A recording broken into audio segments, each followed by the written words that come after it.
Okay. All right there, thank you for coming. They're going to introduce you. How many of you live south of the ship canal? South of the ship canal. Raise your hand, please. Why did you choose to come here? You know what I did, man? That was what's his name? What's the president's name? Huh? We don't say those things in polite language. I was imitating him. Why did you people come here? That's an invitation. All right. We are going to get you guys introduced before we formally begin. All right. So first off, I want to say thank you guys so much for coming out tonight on this Thursday evening. My name's Kalani. I'm the event coordinator with Third Place Books. I want to thank you guys for your continued interest and support of our event programming. It's because of people like you coming out on these nights and buying books that we are able to continue with our event programming. So thank you very much. Before we get going, I want to remind you to please silence any cell phones or mobile devices before we get going. And we will be doing our presentation here, and then we will be moving back inside the bookstore den for our signing portion. So we have plenty of copies available of the book inside the bookstore. Also in the bookstore, we have our calendar of events for the rest of December and our holiday gift book buying catalog here for you guys to look at. Tonight is actually our very last author event of the year before the new year, but we have plenty of other great stuff going on in the Third Place Commons. We do live music every Friday and Saturday night here. So please take a look at these calendars.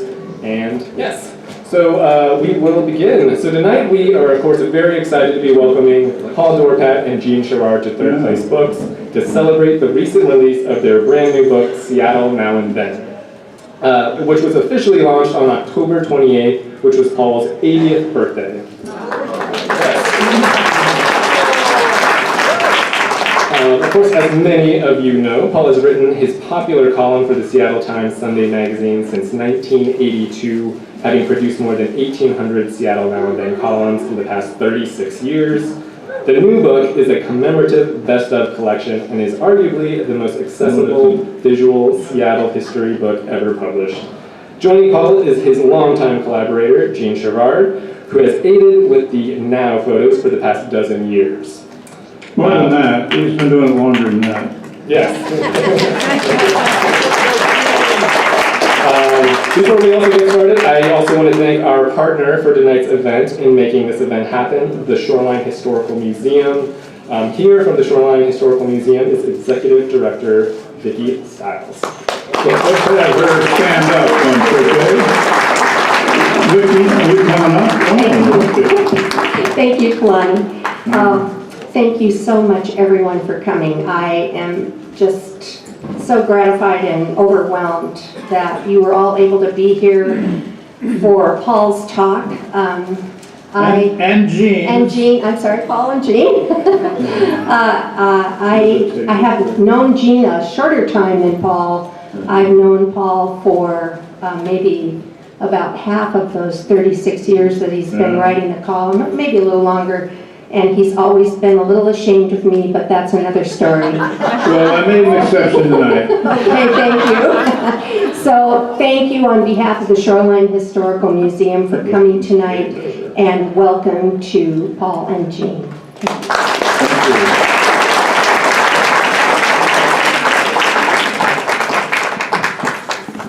Thank you. Ashamed? Boy. No. So Paul has asked that I join him over here, and I think part of it has to do with his fear of flying. We traveled to Europe together in 2005, and you'll see some evidence of that tonight. But we traveled to Europe together, and we both sat together on the plane, and it was the first time Paul had flown on a plane since 16, age of 16. Since the age of 16. So we sat together, and I held his hand. So I'm moving over there now. That makes me relax. Thank you, Jean. Here he comes. And this way I can slap him if he... I don't know, we gotta get Clay's okay, though.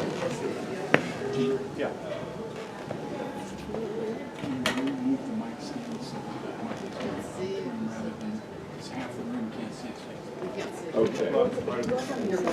What's wrong? They're worried about your face being blocked. My by the face isn't microphone. worth it. But the truth is, you can't see it anyway because of his beard. That's correct. I'll go like this. There we go.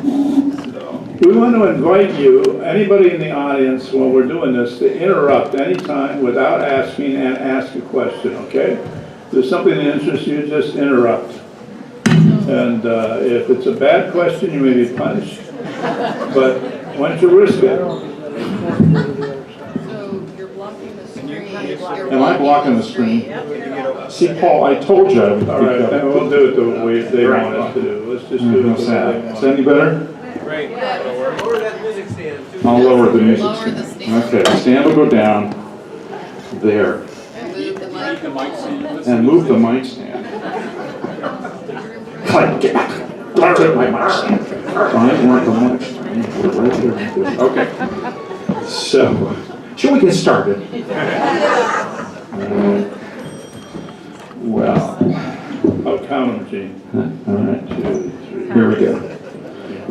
I have to be here because I have to amplify the next little video that we have here for your amusement. Here we go.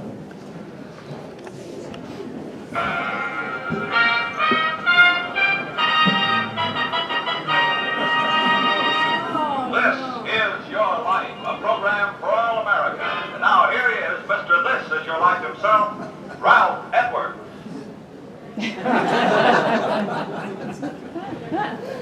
That's pretty convincing.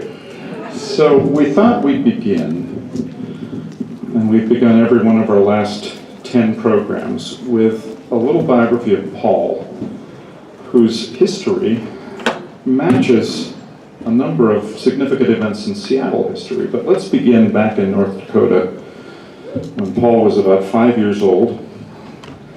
And it's 1943, and what do you call this, Paul? We call this Saving the World for Democracy. And I'm in the backyard of our home, the parsonage, because my dad was a Lutheran preacher in Grand Forks, North Dakota, on the west shore of the Red River. What's the Red River famous for? What is it? Flooding. Flooding, right, thank you. So those floods would come right up to this spot. Not while we lived there, though, because he had divine right. He was a minister, so they just left us alone. Well, Paul was also the baby of the family, and let's look at him now with his 3 brothers. My beautiful brothers, look at them. He's sitting on his oldest brother's lap, Ted's lap, Yeah, and he's the youngster. And this is our first now and then, because or actually then and then, because I took the following picture about... but don't go to your picture yet. Look at Ted. Isn't he lovely, the guy in the lower right-hand corner? He was a psychoanalyst. A psychoanalyst, get it? Any of you, did you ever consult with him? None of you? Oh, too bad. And then Norm was an employment manager at Washington Water Power. He's the guy in the upper right. His distinction was that he was the handsome one, upper right. And then Dave became a Lutheran preacher like our dad. So Dave and Norm on the top were the conservative ones in the family, and then my psychoanalyst brother and I were the progressives. So it was a split family. And let's look at them about 12 years ago. There they are. And there's the eldest brother on the far left. You took the picture. I did. Yeah. Okay. And here's Paul with the Reverend Theodore Dorpat and his mom, Cherry. Yeah. Thank you for putting my mom in there, Gene. That was sweet of you. We didn't have a picture of you with your mom. Well, I do have one, actually, where she's caressing me as I'm leaning against her hip. But I didn't come up with it, did I? No, you didn't. Yeah. Now we jump forward a few years, and some of you may remember the Helix. Raise your hands if you remember that, will you? Oh, there's a number. I think we should do all those who don't remember the Helix, raise your hand. So really, we didn't have much of an effect at all. Well, Paul was the founder and editor of the Helix, and when I was about 10 years old, it was a surefire method of offending my parents to take a poster from the Helix and put it on my wall. It was the first underground newspaper in Seattle. I don't believe that of your dad, at least. You offended your dad? He never said I offended him. Yeah, I He just think he so. I was don't think your silent. mom would either, really. No, she was a little bit Yeah, offended. maybe a wee bit, not much. Your mom was very bright and All right. very helpful. Okay. From founding the Helix, Paul went on. He used that as kind of a jumping off place for concert promotion as well.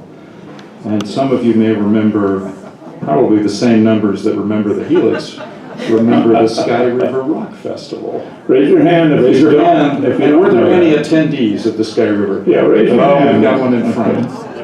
One way back there in the middle. Look, 4, 5, there's a 6. guy back there. Yeah, there's about 6 of you back Oh, there. wonderful. And we have we're going to go forward and see a couple photos from Those Sky are River. multi-day festivals held out on a farm, 3 different farms in 68, 69, and 70, with, thousands of attending, and then from 15 to 30 different musical groups. And the first one was a year before Woodstock. Yeah, we were before Woodstock, yeah. If you look at the previous one, there are a list of great names. Yeah, look at some of these. Yeah, you don't always believe the names you get on pre-advertising. A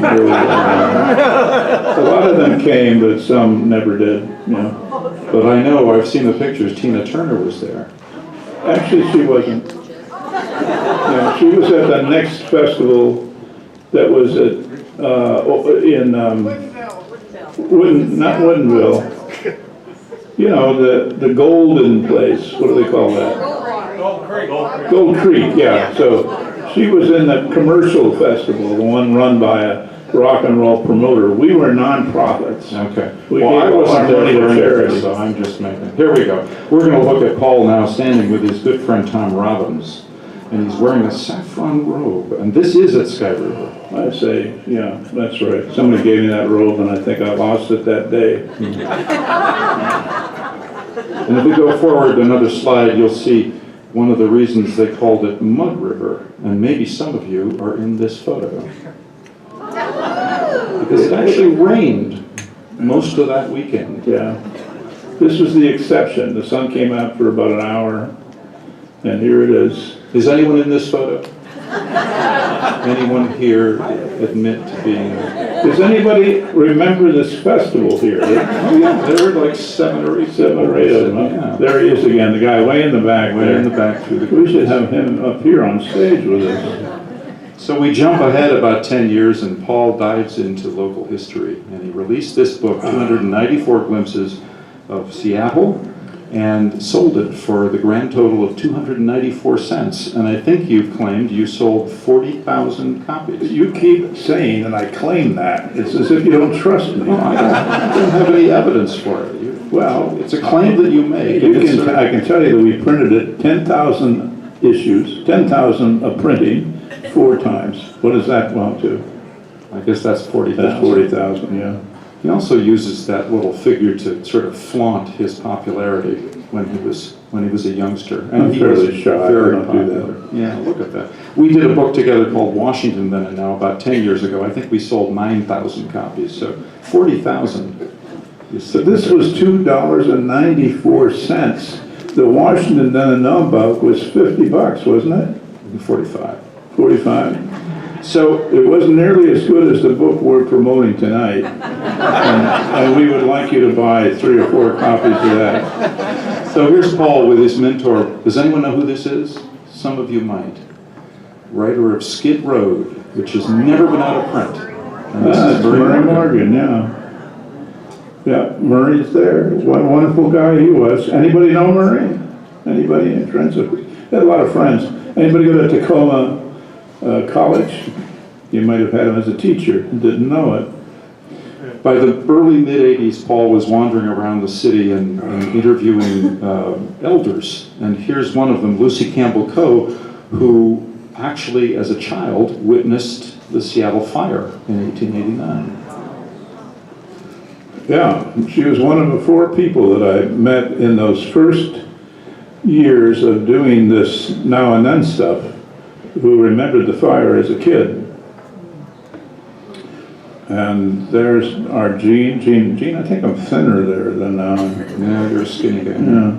Well, this is a show that Paul and I did at Mohi with our friend Bérengère Lamont, and we did a statewide now and then. And in the foyer, we filled it with repeats that Bérengère, who's a Parisian, took of Paris. So we had a kind of a worldwide now and then. And Bérengère took this photo outside of the old Mohi in 2011. Quite ambitious. Here the three of us are. Now I'm going to play a second short video, and this is pure fluff. But it happened to us in 2005, and to me, it was one of those sort of miraculous, odd events that you just can't explain. I guess we put it under the category of coincidence. I'll put the microphone. We have another one in this show. We've been through the show about 5 times before, right? Yeah. And at the end of the show, we come to another odd event, right, Gene? We do. All right. Okay. So I'm going to put the microphone So up hold close. on for the other odd event. Here we go. This is 2005. He looks very much like me, doesn't he? He does. With the glasses, with the glasses. Take this video. Okay.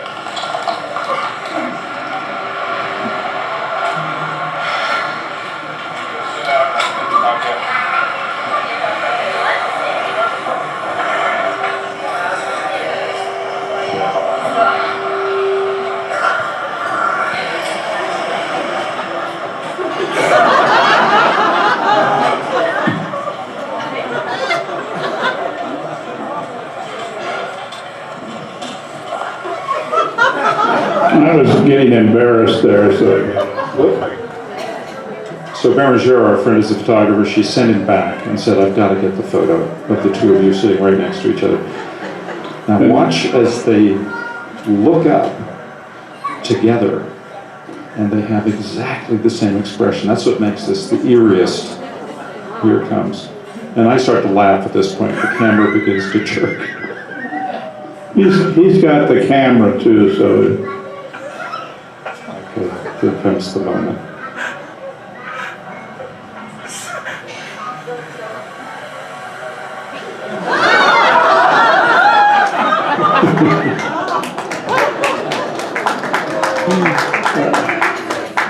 all right, now we have to ask, we're taking the first of several polls tonight.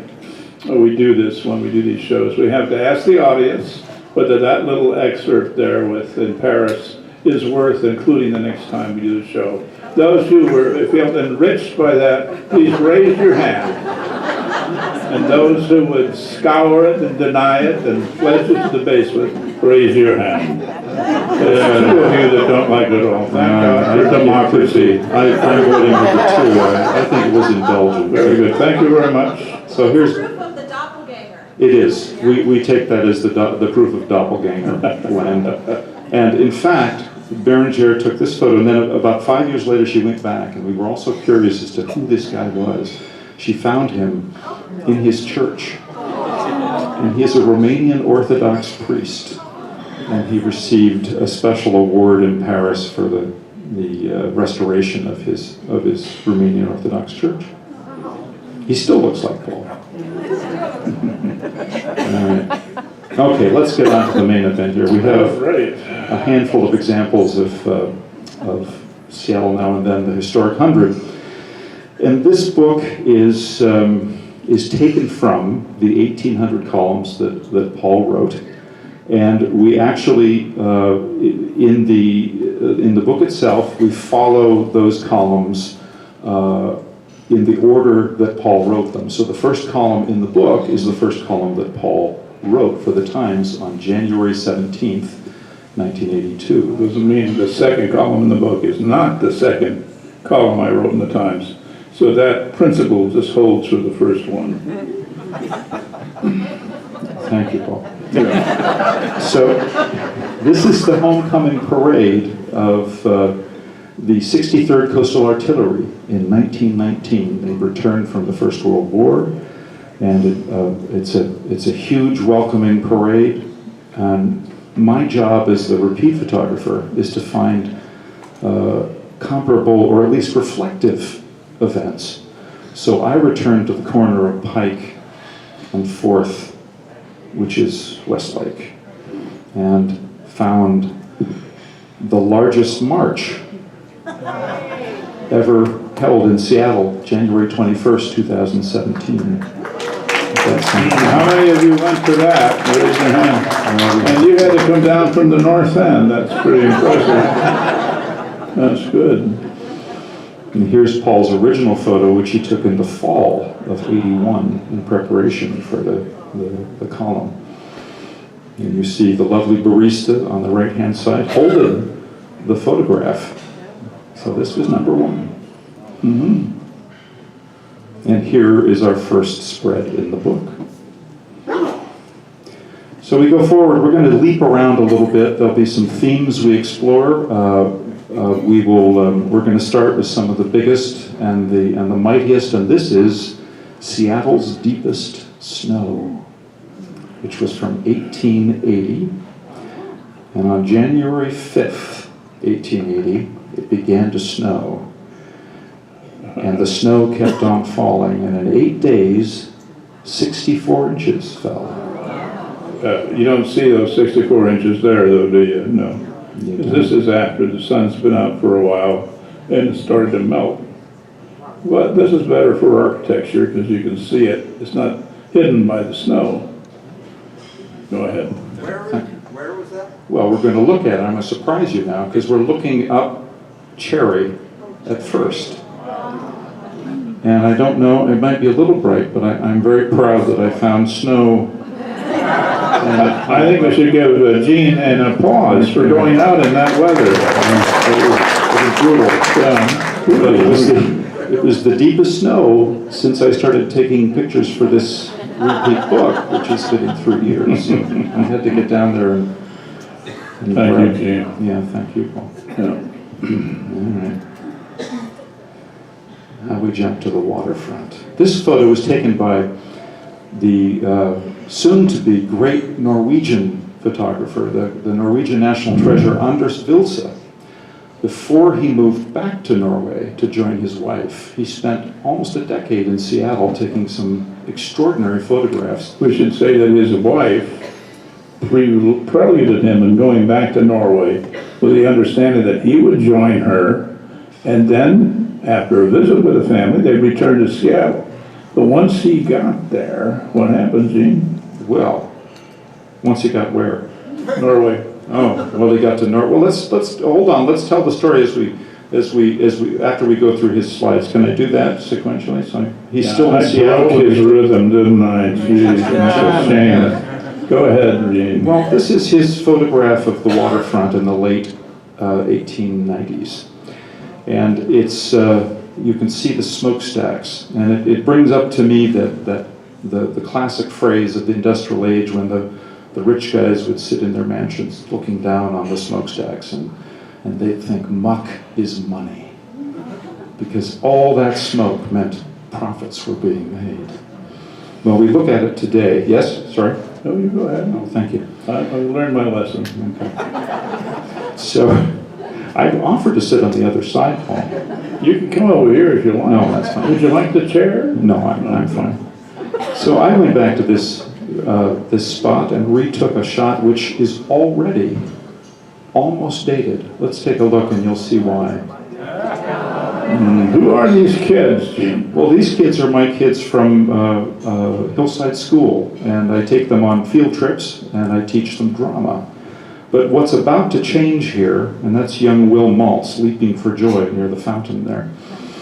But what's about to change here, of course, is we're about to subtract a significant element from this photo, which means in about a year, I'm going to have to go down and retake this. And there may be 6 or 7 photos in the book which we'll have to revisit. But of course, the viaduct, which is going to begin its descent in January of this year and go through probably the end of July. Can I ask them a question? Sure. All right. All those who would rather see the viaduct stay in place rather than be taken down, please raise your hand now. See, 1, 2, 3, 4, 5, 6, 7, 8, 11, 12, 13, 14, 15, 16, 17, 18, 19, 20, 22, 25, 26, 27, 28, 29. Oh, please don't count every, okay. 29, why not? But it would be nice to have a promenade up there. Yes, some people like the notion of a promenade.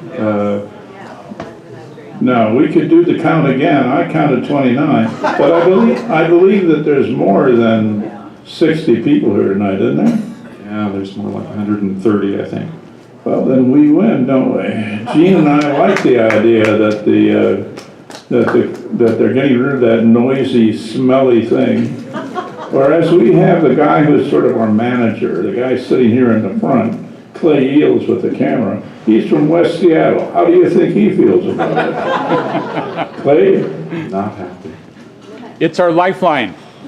And it's the most spectacular view in the city for rich and poor. Well, let's look at another Anders Vilsa slide here. And this one is during the waterfront gold rush. And, or during the gold rush. The year's probably 1899. And this is the year in which, in about a 6-month period, I think 107 ships sailed for the Yukon. And you can see a little sign right up here, which I love to point out, which is aluminum houses. Each one was only 150 pounds, which meant that a strong guy could haul it up the mountain and set up a shack. Well, let's look at this same spot today. No more 150-pound houses. Yeah. Do you know what kind of photo? What was the technology he was using? Technology. Vilsa's cameras? Yeah. Paul, do you know about Vilsa's cameras? They were good ones, really good ones. Yeah, they had good cameras by then, easy, really good lenses, and he was good probably using, mechanics. the equivalent of what we call today a medium format camera with the bellows and the equipment. And it seems to me each of these roughly approximate like a 50 millimeter lens. By that time, they had good cameras for at least 50 years. So we, in our pride, let's say our manufacturing pride, assume that anybody older than we is somehow decrepit in the techniques they use, but that's not true in photography. The shutter speed is fast enough that the full-grown gentleman is sharp, but the part of the foot of the young lad running along is not. Yeah. Okay. In other words, you'd like a faster shutter to get that leg, right? No, it meant he had a large enough f-stop that he was getting a fair bit of light in there on the medium format or larger format negative. Yeah, I think you're right. Well, all of you are welcome to examine this in great detail if you buy the book. So let's go forward. Here we are in front of Coleman Dock. And so I think Vilsa left Seattle and went back to Norway and spent the next 35 years as the Norwegian national treasure. And recently they actually released a series of stamps of his photos, and some of them are quite spectacular, and I love this one in particular. So let's take a look from the Smith Tower. Let's see if any of the audience knows where this photograph was taken from. Oh, I already said it, Paul. I spoke the words already. I said Smith Tower. Let's engage the audience a little bit more with questions like that. Okay. Well, all together now, tell Paul where the photo was taken from. Here we go. Thank you. Thank you all. And tell him the date. Oh, what date was it? February 2013. No, Well, no. February 1913. Yeah. So this is about a year before the Smith Tower was completely sheathed and covered, and this is an early photographer who went up and snared this view from 42nd stories up, and he was a Webster and Stevens photographer named Frank Noel. And when he got up there, he saw what few people had seen from this spot, from 2nd and Yesler. there he could see Queen Anne, and he could see Lake Union and Wallingford, where Paul lives, and Capitol Hill. And Green Lake, beyond it almost, from where Jean Yeah, is. it's lost in the fog. So what I want you to do now is take a look, and let's see if I can find it from the side here. Can you see the Rainier Club? Right there. There's the Methodist Dome, and there's the Rainier Club. So watch today. Ooh, the dirt pile, Paul. Yeah, that The ball was spot. where the Rainier Hotel was built after the fire. But then it became sort of useless within about a dozen years, and it went through a few other uses, like as a woman's dormitory for nurses. But then you see it here torn down and preparing itself for other uses, which would come soon after this. But I can't tell you what they were anymore.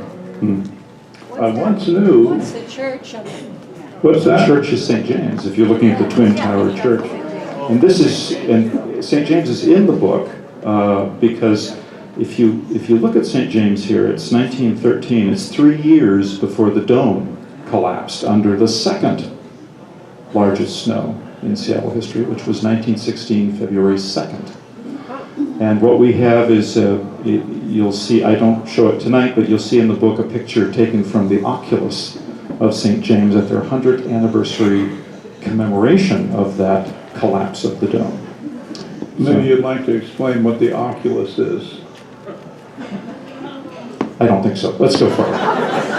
So here we are, because I want to get to the rest of Smith Tower and go home before 11 o'clock. I don't even have the photo. I could talk about the oculus, Paul, but it's like they'd have to imagine. I'd have to go up and do a mime Okay, look, can we, I'm going forward. Paul, you can talk to Paul about the oculus afterwards. All you guys who want to meet about the oculus after the show, come on out here in the restaurant and buy me a donut.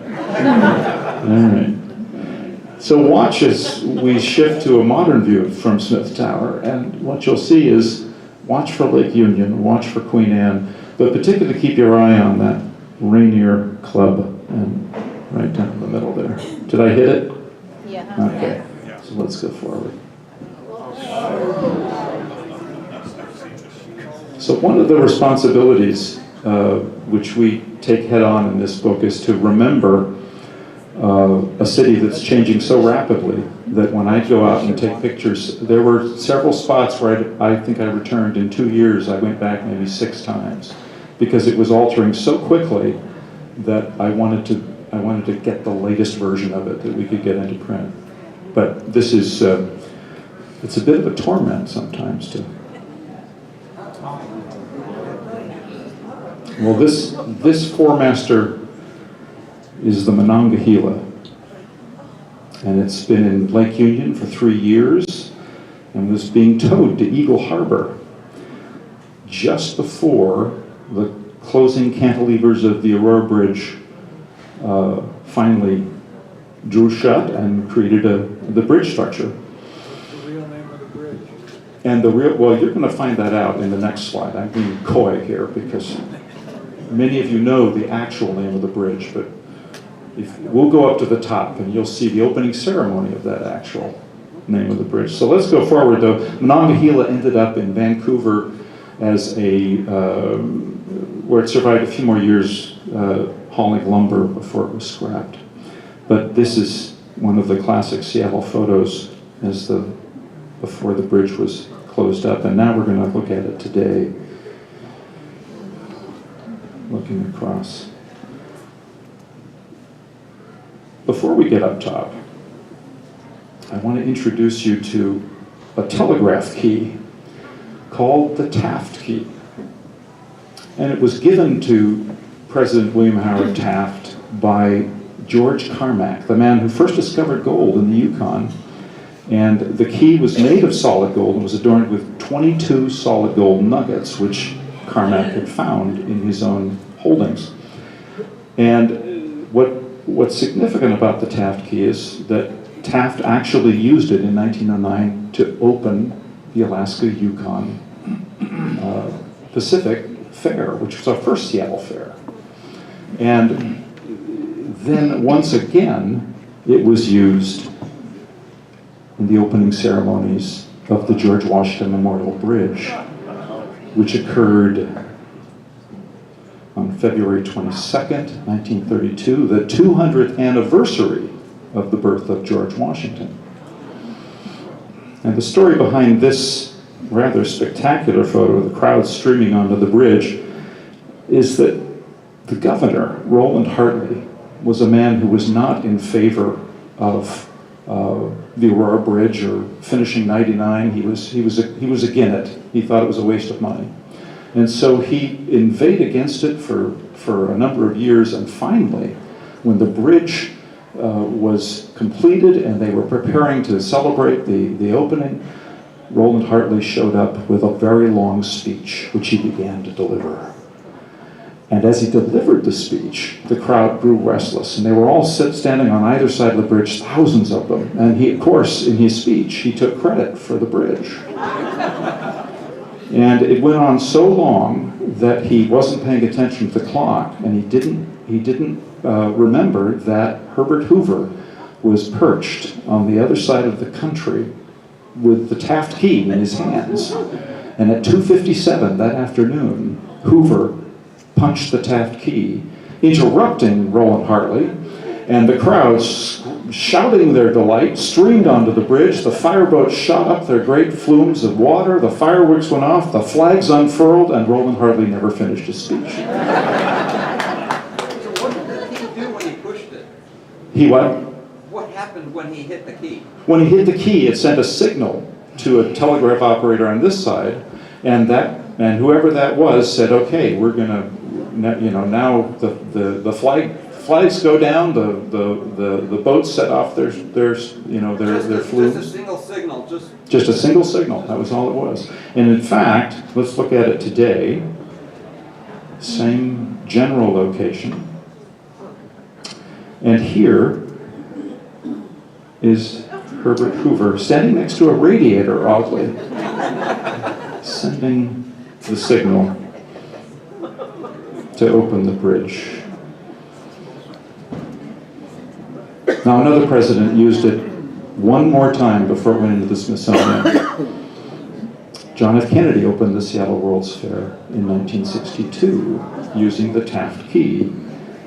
And we have a little section of the book taken from a column that we did maybe 5 years ago with young Paula Dahl. She was the 9 millionth visitor to the Seattle World's Fair. And you can see her parents there up on the left, beaming proudly. Paula's holding the 9 millionth visitor sign. Her enormous stuffed dog is on the right, and her sister is glowering over her shoulder.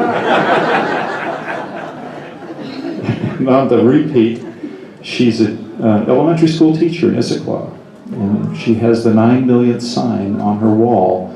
And for that photo, she brought all her kids out in the front of the school, and we reshot. Her name is now Paula Jones. When she was 6, it was Paula Dahl, D-A-H-L. What did you think of Lynch's book on the World's Fair? Oh, it was wonderful. Yeah. What was the question? What did we think of the book on the World's Fair? Whose book? Whose book? Lynch's book. Oh, I thought you were talking about Alan Stein and no, I don't know Lynch's book. You mean which World's Fair? 62? Yeah, Don't know the book. When was it out? fairly recently, and he goes into detail about the corruption in downtown Seattle and the doghouse. You sure it wasn't a fiction? I read a novel about the World's Fair. It was about the corruption, and it was fiction. Of course, it was a novel. Is that what you're thinking of? Yeah, it was, but it was based on fact. Yeah, okay. It was fiction, though, wasn't it? All right. Bring that up next time at the Prelude. Okay. So we jump now back in time to the Great Fire in 1889. We're looking down First Avenue at Spring, and every structure in this picture was devoured by fire, along with 30-plus acres of downtown Seattle. And you can see the Fry Opera House. It's a little bit obscured in this, but here, That would be 30-plus blocks, Gene. It was much more than 30 acres. No, I'm sorry, I meant blocks. Okay. But right up at the top of the Opera House, you can see one solitary figure looking down. And no one died, of course. And here we are today, looking down the same street at Spring. Paul guesses that there were only a handful of photographs taken while the fire was actually burning, and many of the photographers were probably trying to save their equipment. Now, the guess isn't that there's only a handful of photographs. It's rather that why is there a handful of photographs? And that is because they were too busy trying to save their studios. Didn't I just say that? No, you said... Was I imprecise grammatically? Yeah. My native language is German. That's. He did go to Germany as a kid, it's true. Well, let's look 2 days later in 1889, and this is significant. This was called in the paper, they actually had a caption, "The Hideous Remains." And this is a central location and was significant in Seattle history to come. And so I want you to watch that tall structure off to the right with the men leading up to it there. Because today, that structure is right about where the front of the sinking ship garage stands. And many of you may know the history of the sinking ship garage, but we'll get into it a little further here. And as we go forward, this is what was in that spot before the garage, the Seattle Hotel, which was built on the same footprint of the previous hotel which had been destroyed, the Occidental Hotel. And this is about 1908. We have a glorious festooned celebration. And if we look at it today, you can watch, the Smith Tower will appear, but in place of the Seattle Hotel, we stuck in this little structure here, the sinking ship garage. Now, there are a couple silver linings to the sinking ship garage. We'll start with the first, which Paul will explain, because it was not built without sensitivity. Let's take a look. Can you see the sensitive touch? Mention it, what is it? The white bars. Speak up, please. Oh, yeah, the white bars on the top. You got it, you're right on, and you yourself are quite sensitive. Yep, that's it. The architect said, well, really what we're doing is in sympathy with the style and character of the Romanesque neighborhood. And that we're taking the bars and making them basket handle shaped too, even as they are across Yesler Way in the buildings we see there. Mm-hmm. So they didn't say it quite as held out like I did. But there was a second aspect Tediously of long description. Oh, thank you, Paul. Yeah. There was a second aspect of this which actually led to the preservation of a place we all love. And without the loss of that Seattle hotel, Victor Steinbrook and his co-preservationists would never have mobilized as successfully as they did, swearing never again will we lose something so lovely and replace it with something so ugly. And in this case, we had the Pike Place Market. This is a shot from 1907, and this is the market today. And it was Victor who led this movement to save the Pike Place Market, which is why we still have a market today and not condos and apartments and other structures and parking garages. So thank you, Victor.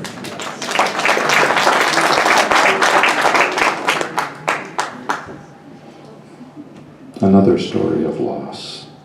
Where are we now? Any guesses? Freeway. Oh, you got it. I-5. I-5. This is what it looks like today.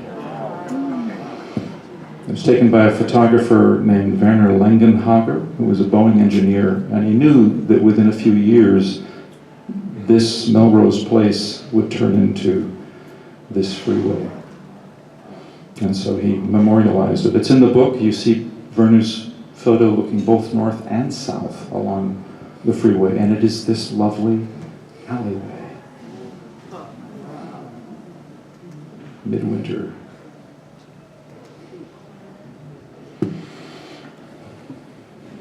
This is the corner of 3rd and Union.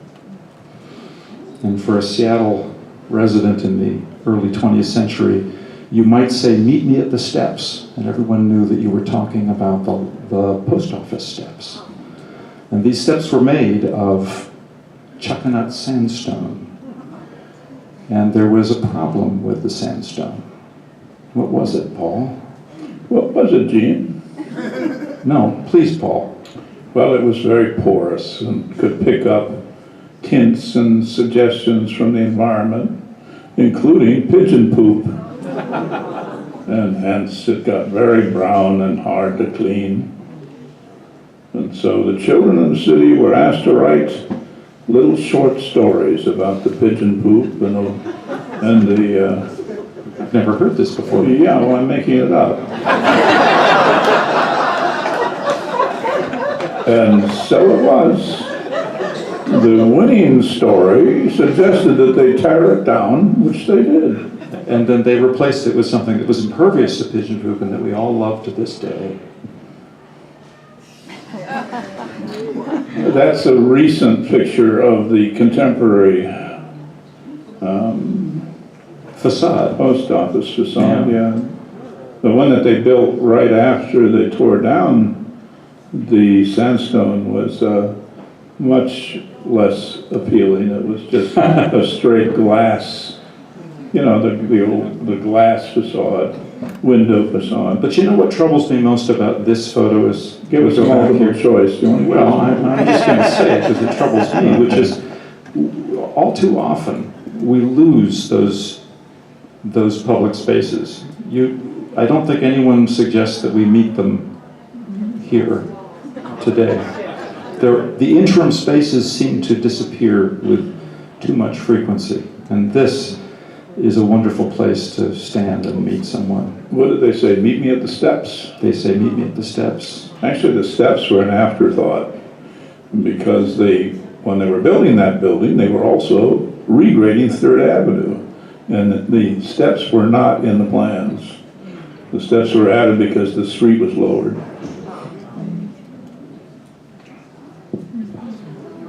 And we're down at Hooverville. This is about 250 of 500 shacks in what is now the Port of Seattle. And watch as it was taken from the B.F. Goodrich building, probably the 3rd floor. The Port of Seattle got me up on a lift, and I repeated it. So watch the Smith Tower in the background. There we are.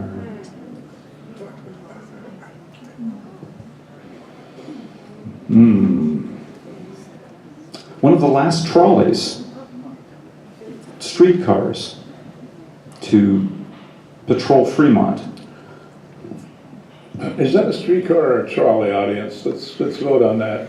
Those who would call it a streetcar, raise your hand. Those who would call it a trolley, raise your hand. What would you say, Gene? I'd say the trolley wins by maybe 5 votes. What did your and there's an undecided portion. I'd say most of you are not voting, which is par for the course for this country. But shout out if you don't think it's a trolley or a streetcar, give us your suggestion. What else could it be? Vote? Both a trolley and a streetcar. Okay. Well, we've been slapped repeatedly by streetcar historians who tell us it's not a trolley, it's a streetcar. So that is rubbish, actually. It's a trolley and a streetcar. You who said both, that's true. Because language is a vibe, it's vital, it changes. And it's been a streetcar and a trolley used often for decades. To say that it's not one or the other is nonsense. Well, this is about the time in the early 40s when the tire companies and the gasoline purveyors of gasoline engines convinced the Metro in Seattle to replace all of these streetcar trolleys with gasoline engines and electric overhead trolleys. Is that a cow catcher in front? It looks like a cow catcher. Yes, it is, yes. So by the mid-40s, all of these were gone. All the cows were gone? All the cows are gone, and all the trolleys were gone. So this is one of those examples, because this is in Fremont. You can see the Fremont Baptist Church peeking out over the building up top. I had to go back and find something of equal significance to the disappearance of the trolley, and this is what I found in the summer of 2017. Do you know where? So to replace the trolleys, we have two women walking abreast.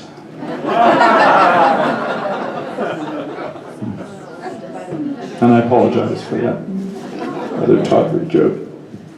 You had a question? You said it was Route 21. I was wondering if you researched where that route went on the trolley. So you can find that out in Blanchard's book on trolleys of Seattle streetcars. You know, you can see also right here. And any library will have it, really. But They list all the cars, where they came from, when they were scrapped, what Finney. route they were on. You can find out a lot of little information. And 21 was the route to Finney, so, because if you could see a little more clearly, you could see Finney across the top.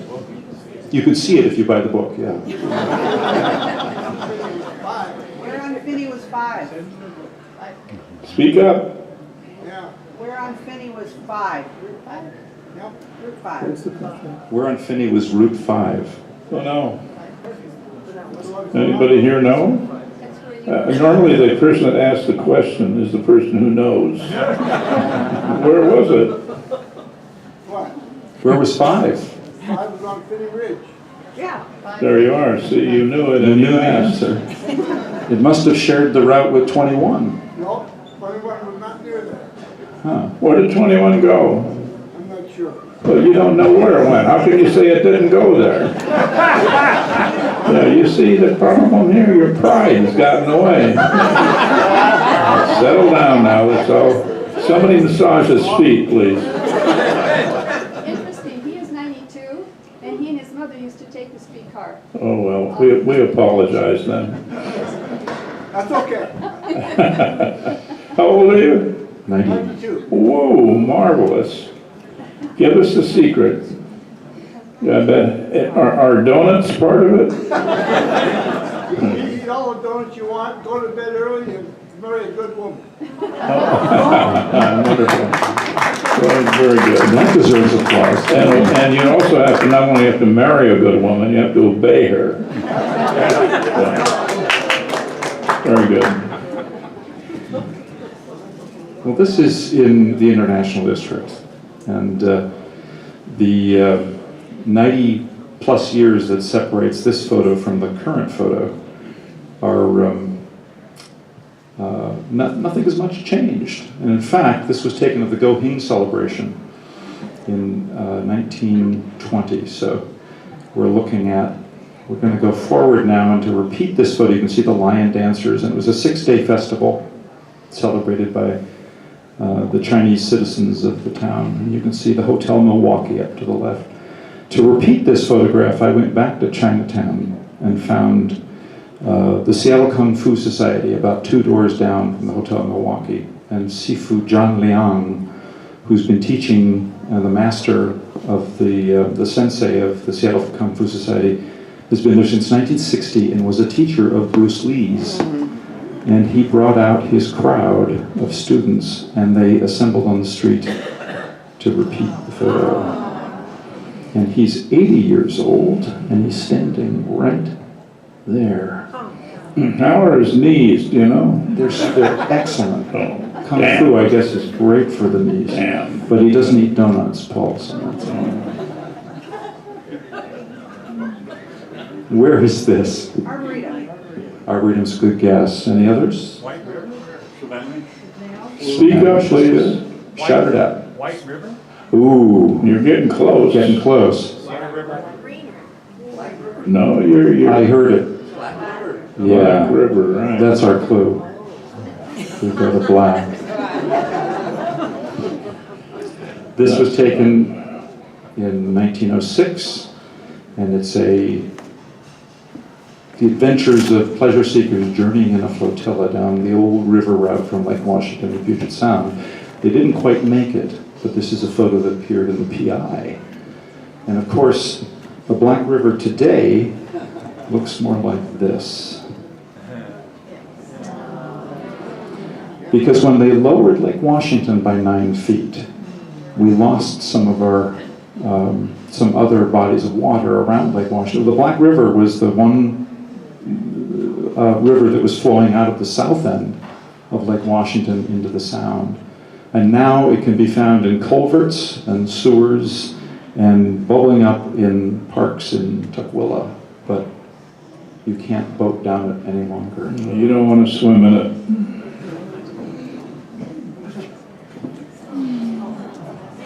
These are the two faces that sold, what, 60,000 books? I don't know. I could find out, but you'd have to give me a week. Okay. Paul put them on the cover of his first Seattle Now and Then book, and these kids were kind of a delightful, they graced the cover, the Brown kids. And their father played in Pop Wagner's orchestra as a clarinetist. Yeah, right. And the boy on the right on the left in the straw hat. Is that a pork pie hat? No, it's not.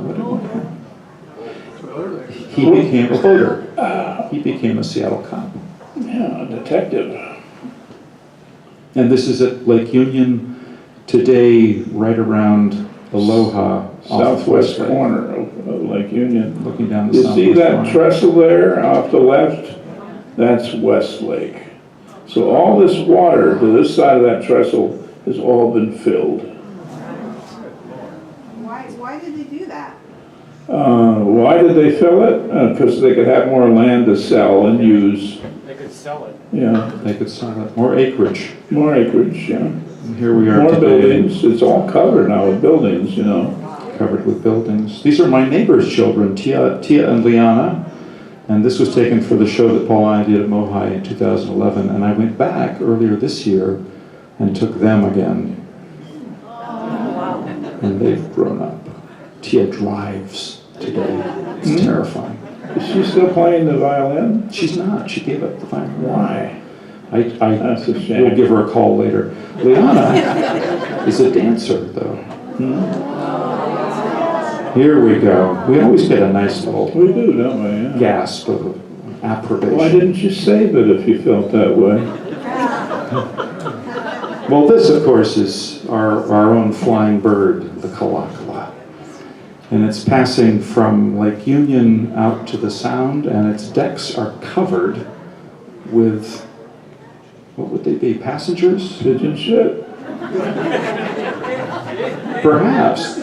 Now, how many of you, this is time for a show of hands, how many of you rode on the Kalakala before it was decommissioned? And what I've heard, my mother rode on the Kalakala, and my father did, but I never did. But what I've heard is that there is, the legends are true, that the Kalakala was an astoundingly noisy, clattery, rattly ship. It was like driving now, you don't agree? No, shaky is the point. Oh, they shaky, make up, shaky. yeah. I thought you were shaking your hand. No, I see, yeah. Oh, maybe. No, I meant shaky. Oh, yeah, shaking. It went wah, wah, wah, wah, wah, wah, wah, wah, wah, wah, wah, wah, wah. Across. It was But it on. was so pretty That's while the it did best so. imitation I've ever seen of it. It's That's true. marvelous. It's true. Can you do it again? Wah, wah, wah, wah, wah, wah, wah, wah, wah, wah. Let's give Clay Eos a considerable And let's add also that Clay is the editor of this book. So if you have any problems once you get your copy with the dots, you know, and the crosses and all that stuff, it's Clay you want to go to. All right? Well, this photo was taken in April of 1947. And I had to go back and find something that was comparable. And so I went back about a year and a half ago and found another large boat coming through the locks. It's actually being towed. It's being towed. Yeah. Well, all these boats couldn't go in under their own power. They had to be towed in. So you'll see that the boat I found also had to be towed. This is the USS Turner Joy. And some of you may know that it also played a significant part in American history because it was the second boat in the Gulf of Tonkin with the USS Maddox. And so it was there when the Phantom torpedoes attacked. And that was the beginning of the Vietnam War for us. That's the beginning of thousands of lives lost right there. So we now look at the Turner Joy, which is a Bremerton museum ship decommissioned in the early 80s. And there it is off the coast of Vietnam. Same number, doesn't it? 951, yeah. Clay went to Salty's out in West Seattle to take a picture of the wheelhouse. Not much is left of the Kalakala after it became a fish tender in Alaska and then brought back. And you may remember some of the battles over, thoughtful restoration or abandonment. And this is the wheelhouse just a few days ago. And he went inside and shot the skyline of Seattle. Which, if you were standing in the wheelhouse when the Kalakala was running and rattling along, you probably would see a similar sight. The wheelhouse was a point of great criticism during the life of the Kalakala because they had to signal from the wheelhouse to other engineers and workers on the Kalakala, and it was hard to do through those unopening windows. So they have to go out to the side and tell them what to do off the side of the ship. So it was never loved by the operators because of these windows.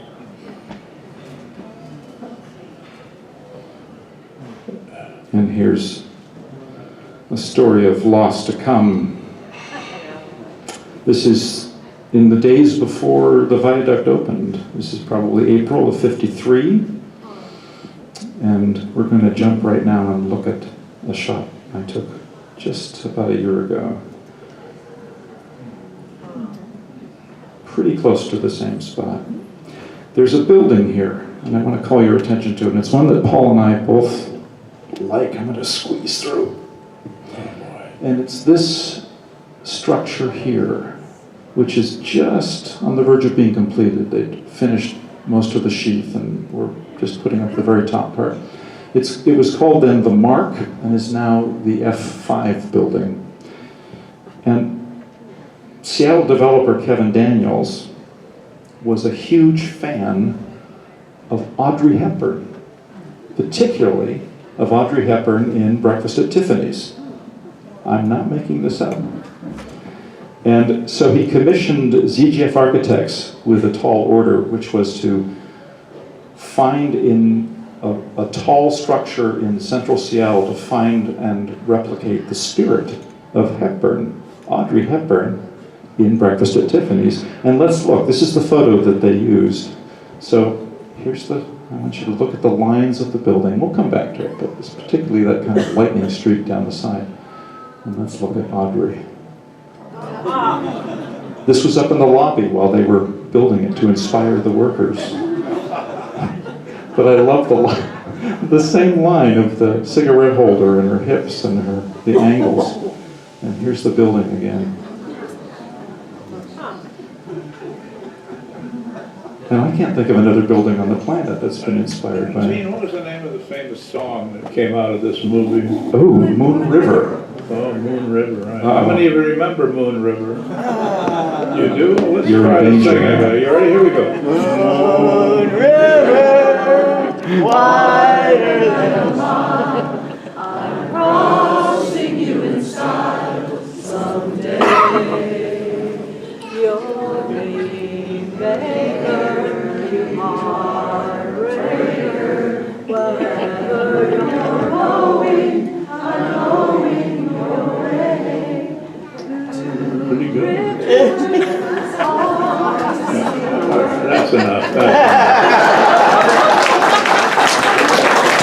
Thank you, Will. Thank you. That was very well done. Better than the other crowd. And you're not to reveal those things. That's a secret. That you've done this before? Well, if they're better, they don't care if the other crowd sang it poorly or not. Tell every crowd they're the best one.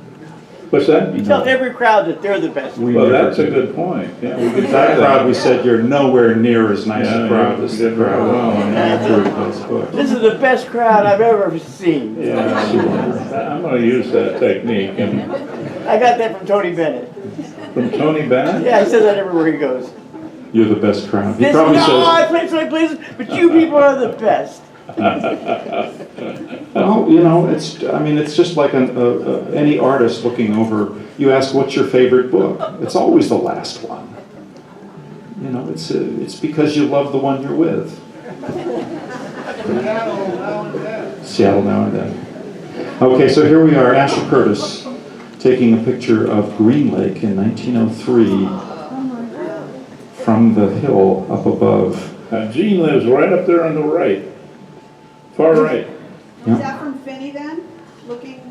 Not from Finney, it's actually looking west, because those are the Olympics up here. And the only thing that will remain, keep your eye on the mountains, we have just a little bit of the Olympics peeking through, right there.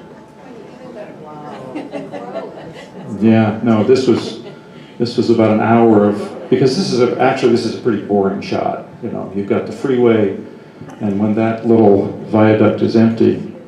But you got the bird. I did get the bird. I got the bird, and I got there's a bicyclist down here, and I'm very proud of the school bus. But of course, the bird flying right through the heart of the shot was, Yeah. I remember when they built the freeway, they called them freeway houses, and people could buy them.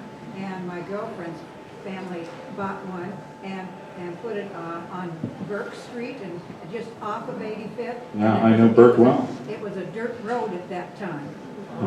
I live in a freeway house. I do too. All right, we have 3 of you that live in freeway houses? No kidding, that's impressive. Wow. Was one of them one of these houses? Real, wow. I helped tear 2 houses down. For the freeway? Yeah, for the freeway. Why did you tear them down? Why didn't you do them like these people Well, did? my brother was a surveyor, and they let him have a choice of a house or two to tear down and take the lumber home. How did you use the lumber?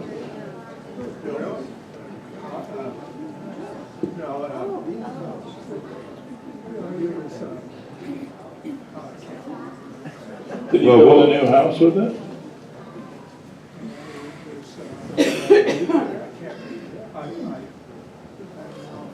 I'm going to get you guys a room. And we can finish this a little bit. Right now, we're going to jump forward.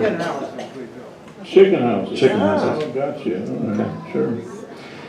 So this is this is the oldest structure still standing in Seattle.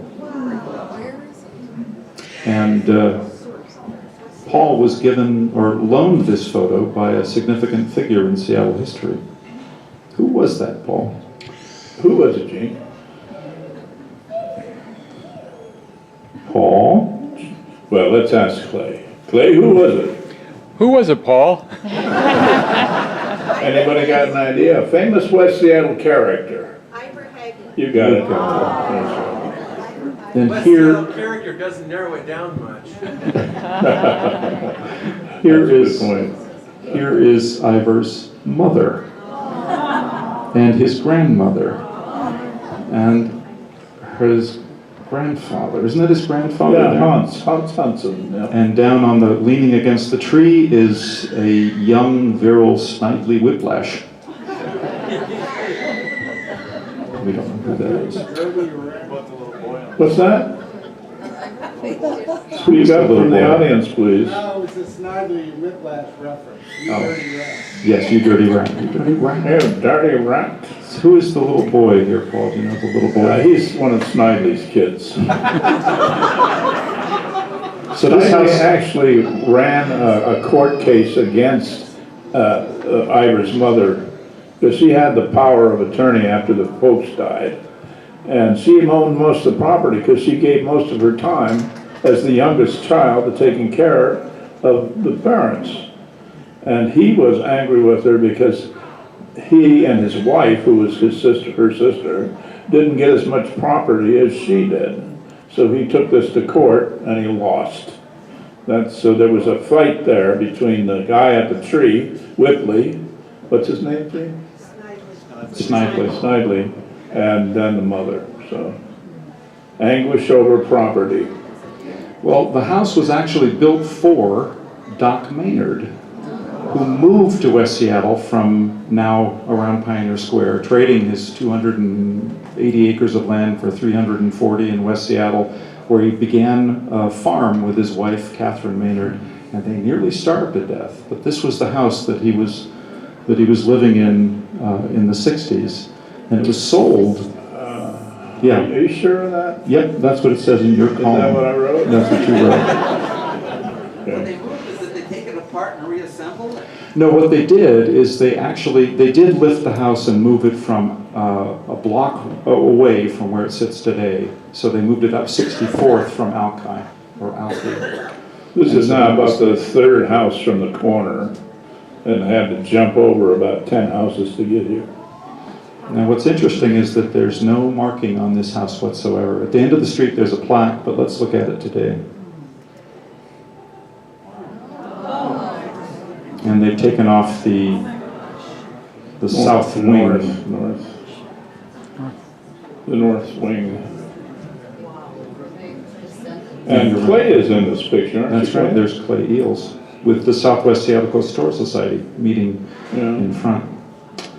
And the plaque at the end of the street tells its story, but it doesn't tell you where the house is. So if you want to see it, the address is in the book.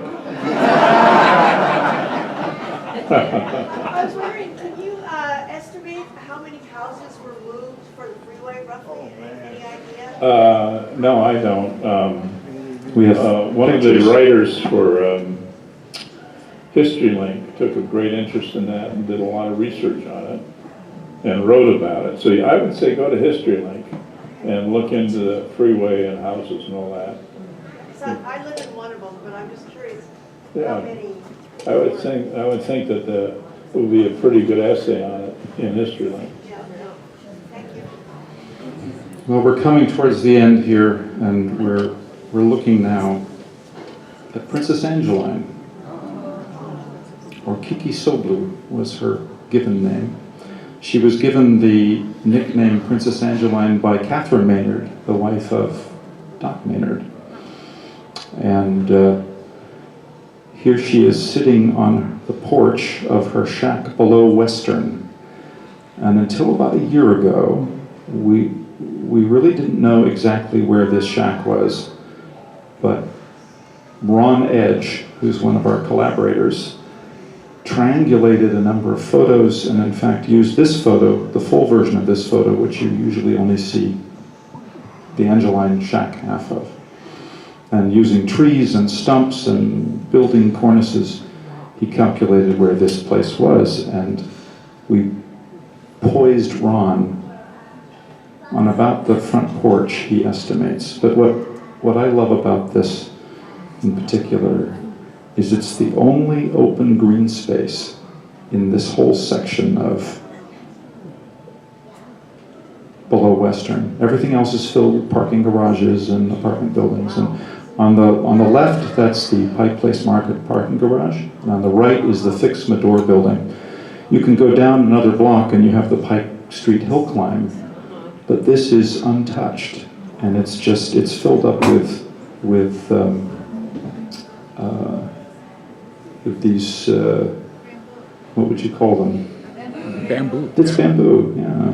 And it fills all over the top. If you walk through that bamboo in the distance, just up that hill, where would you wind up? You would wind up right below Western, but there's a fairly steep wall preventing you from getting up to Western, and it's filled with that bamboo, going about 100 feet or so. And this is Ron sitting on the porch area. But you can see this green area if you go to the market and go to eat at Lowell's and go up to the second floor and look out the window and straight Right. down, this is what What you'll Clay's see. saying is and we actually did this and realized this, we had breakfast at Lowell's in the market, and you're looking right down over this little 25-foot green stretch. Lowell's, yeah, who's the operator of Lowell's? I don't know. And what's the other famous market restaurant? The Athenian. What's that? Isn't it the Athenian? The Athenian, yeah, right. Wonder if it worked from the Athenian too.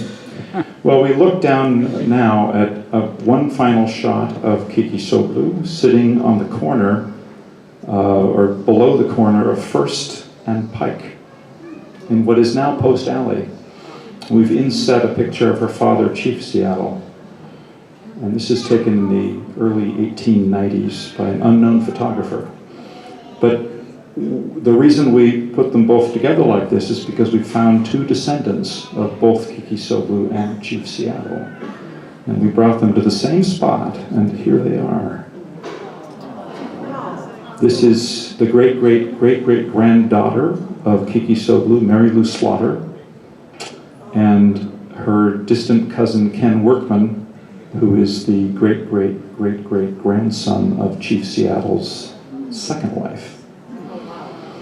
And so they sit side by side, and actually Mary Lou is an accomplished weaver, one of the finest basket and shawl and hat weavers, cedar, in the area. And so she made both of these, the cape that she's wearing and the vest that Ken's wearing. And as we were taking this photo, it took us about 10 minutes, and they met us across the street and came over and posed. And as we were taking this photo, Clay stood behind me with his camera and took a picture of me taking the picture of the two of them. And a couple of times as we're taking the photo, Ken whipped around, and enough so that when we were sitting in Ivar's on the waterfront having a little happy hour meal, I asked Ken, why were you whipping around like that? He says, well, I thought someone was trying to pick my pocket. And I said, what do you mean, pick your pocket? He says, well, I don't know what was going on, but I kept being tapped on the elbow. Now, Clay and I were watching pretty closely. We didn't see anyone tapping Ken on the elbow. But it does, in my mind, my skeptical mind, it qualifies as one of those nudges of history, where sometimes... it must be a ghost. You think, Paul? I think it's a ghost, yeah. But there are moments when... Let's be straight about it. It's no decorous allusion to literature. It was a ghost.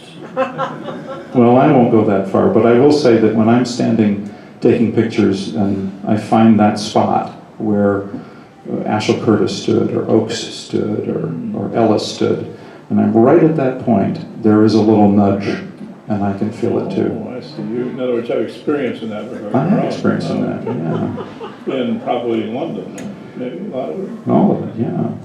Well, that's it. Thank you very much. This is the back cover. And here's Paul, who is our king of the city.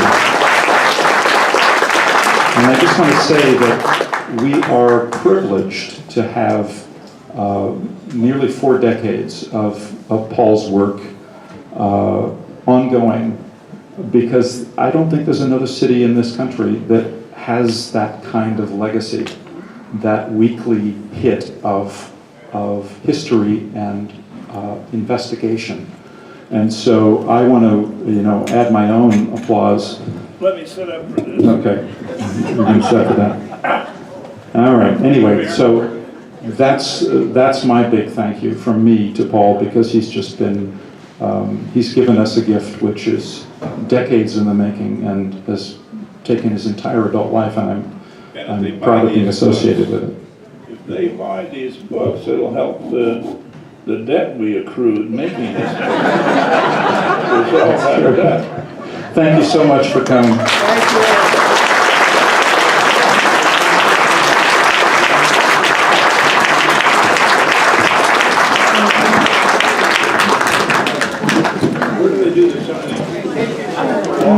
All right, thank you guys. We will be moving the book signing portion back inside the bookstore den. We have a bookseller, Dean. He will guide the line in, and we will see you there. Thank you.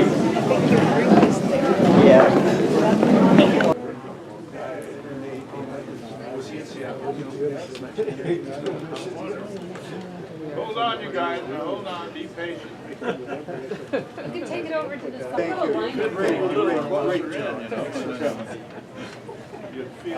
You'd feel our warmth, our sincerity. I heard someone like Damascus. You know, we did. I am He's one from Toledo. There's no consistency in the O's and the Now, E's. I think usually the E's are. my son Ethan went with us to France this last year, and that was his big deal. Is he actually? And how old is he? And I haven't missed the back page of that magazine Yeah. Since when? since you started. Really? So Ethan Okay, is when was that? What, 82, you said? Wow, that's impressive. I've been a subscriber Well, he since just turned 55, so. 35 on Thanksgiving. I live I want you to Shannon. call them and complain to them about what they're paying me. Oh. No, thanks a lot. I delivered for a few years myself, and I didn't get paid very We're well. so Yeah. far away from having grandkids. I think it's Good month in the 50s was it's just going to be $25, you know. neither Ethan nor Noel. Thank you for Thank you doing very this. much. I appreciate It it. can happen. 47. We'll see you next year. Well, do another one. I have the other I ones. think we probably would do another one if this one sells like this. That's good. Here we go. All right. So you can lick the knife, but you'll probably cut your tongue off. No, that knife is sharp. Okay. Okay. We got 3 going here. Okay. Who are they going to? Okay, so the top one, I think I'm going to be remembered as. No, I don't. To who? The S proper? Yeah, S-Y-L-E-S-T-E. Yes. And they don't have any kids. So they didn't go to Hillside. But Bob grew up here. Where did you work? Where did I work? Yeah. I was a dental hygienist for Okay. many years, Where was the office? many offices, many places. Okay. And then the next one is, what were we going to say? To your niece and husband. Lisa Marie? Lisa, huh? Who would like a Yeah, donut? Lisa Marie. We were offered, I cut them into quarters. Marie, M-A-R-I-E? Correct. Steel, so they're very well cut. And Any takers, donuts, they're clean, they're lovely. Oh, you, look, there's that E, right? Very filled. yes, M-A-R-I-E. I never could spell, And Todd, T-O-D-D. and Todd. Yeah, he's easy. And that's it, right there? I think that's enough. So, I grew up in the freeway area in East Green Lake, and not all the houses were freeway houses. Yeah. Across the street, kitty corner from us, they took out a whole block in one day. Rubble. Yeah, rubble. Yeah. Very You traumatic. remember it, I bet it was, yeah. Tomorrow's the 30th. So Okay, there you go. Close enough. You guys holding on? How you holding on back there, all right? Are you holding on? We got donuts. Come on up and losing strength. Get your donuts. Wow. Okay. Like I said, you guys are selling these by the pound. Right? Yes. All right, who's this to, if This will anybody? go to Eric and Alina. It's Eric, E-R-I-C? Correct. Okay. And who? And Alina, A-L-E-N-A. N-A. Alina, right? Alina, yes. Okay. All right, very good. Is there any kind of salutations you No, I want don't with think it? so. Let's make it simple. Okay, There let's we go. switch. And this one is to? We'll do another Eric, E-R-I-C-K. Why do you think you'll like this book? because it's Seattle, it's yours. Isn't that sweet? I was fishing for that. I know you are. I could feel it. And Chris. And Chris? And Chris with a K. K-R-I-S. K-I-R-I-S, yeah.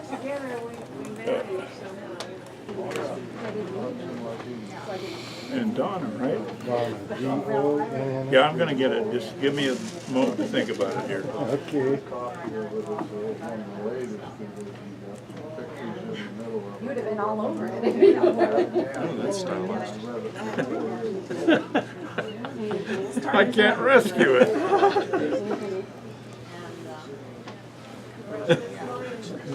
It's got a medieval tail. That's a D with a tail on I it. understand. That's how it will be interpreted by future generations. Looks like a Q. Now you stop that now. Dave and Donna. Now I put a little asterisk here. Put that down here. And then I write very, straight. Where's your signature going to go? On your face in a moment if you could. All right, here we go. Okay. And you all need to look up. All right, see the correction there? You got two things. You see that? It works, doesn't it? It's perfect. Okay. How you doing? Fantastic. How are you doing? That's fine. How can we have so many people? Because you're a popular guy. Oh, boy. Let's see, I think. All right, here we go. Who's this for? Me. Come on, here we go. No, it's just the two of you. No, we stick around. Okay. You got us all? Thank you very much, Dick. Heinz? Why not Renata first? Yeah, do Renata first, yeah. Because she wrote it. Well, actually, Without crossing the she's in charge anyway, isn't she? R-E-N, isn't it? N-A-T-E. Okay.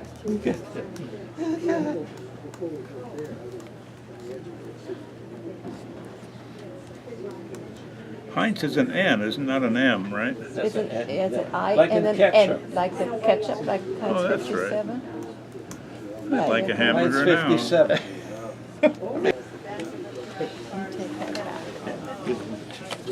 You know that, Jim. Oh.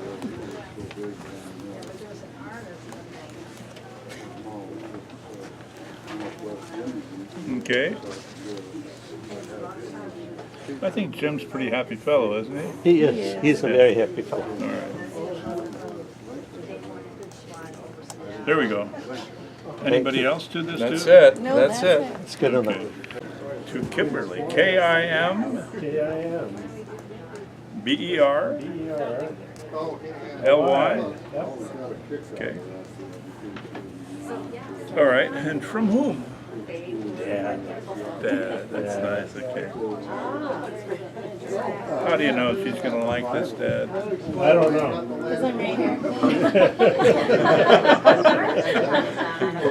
Very clever. it. I surplus some to the bakery. So we should I say anything about Dad? Anything you want me to Mark to say anything Nobody about? say something about her. Good guy, okay, okay. Reopen tomorrow at 9 a.m. But for now, third place comments and Honey Bear Bakery are closed. If you are here to get your book signed, please feel free to continue waiting. We'll leave one of the doors unlocked so you can leave. Geez, how do you spell G? Be patient, and everyone else, we are now closed. Can I make a G out of this? Yeah, you can try. Good. Just bring it around. Yeah, there you go. That's pretty good. Ah, there you go. Good guy, okay, let's put this here, put a couple of eyes up there, little nose here. All right, how's that? Thank you. I'm particularly proud of that one. It's a good one. Yeah. All right. Now just blow on it for a while. My great-grandfather arrived in Seattle the day before the fire. Oh, yeah? Wow. We don't think there's any correlation. What's your name? My name, What's this is to? Who is this that to? is to Mike. Mike? M-I-K. Your name is not Mike. No. Okay, anybody else? Nope, that's it. Okay.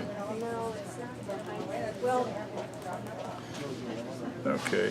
All right, let's Is that switch. gonna do? Okay, from, Yeah, we're closer. Take her home. all right, there we go. to Jill? Great. Perfect. That actually increases the value of the book, you know that? I do know that. How much, by how much? A lot. 10 cents. D-I. Say it? H-E-I. Yeah, D-I. yeah. Does she live in Bellevue? Seattle. Okay. But she's moving to Paulsville. Moving to Portland? Paulsville. Paulsville, okay. Should we mention that or anything, or give her forgiveness or anything? Sure. She's moving right around Christmas, so I thought it'd be a good reminder of Seattle. So. Okay. Remember Seattle. How do you spell Seattle, Jim? That I can remember. There you go. Thank you so much. Thank you. Say hi to Heidi. I will do that. The one is just for me, and then the other is for my sister Alice. Alice, Do you still need to purchase your book? No. What about back there? Does anyone else need to purchase their book still? I don't purchase mine, I haven't, You already? You still need to purchase it. Okay. Perfect.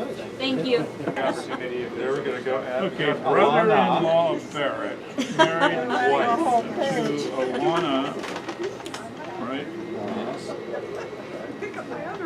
Okay, I think I got it now. I don't think there's any mistakes left. Comma. We've got them all correct. Okay, sign it. Sign it. We've got them all correct. Yeah, I'm like kind of Yes. Sticky. guy here too. To whom? Okay, to Ruth and John, who have been married for 88 Yeah, that definitely would be years. something that's Wow, what? Ruth and John? That's fine, Yeah, that's fine. okay. Well, yeah, feel free to share that. No surprise. I know, they're getting bent up. I know, right? Yes. Think of the high story. When did you get that? Very nice. We want to. I've got something in my car. Yeah. Is he a keeper? Yeah, no, Paul, it's a keeper. when I was about 22, and I was an actor in Seattle, and I was doing a show at Bumbershoot. And Paul was one of the founders of Bumbershoot. So he came backstage and we met. A year later we were married. Why don't we have bumpers? Yeah. And again, it's nice meeting you, Jean. It's good to meet you. Yeah. See you again. See you tomorrow. She's a tough one, be careful. Oh, watch out. Good seeing you, Cynthia. See you in another 10 years. It won't be that long. Bye-bye. So yeah, Okay. in terms of books, yeah, that's a good shot. Well, I would say spread them on the rug below them, and then have somebody maybe dancing. Right, yeah, that's what we need. We'll get rid of them in no time.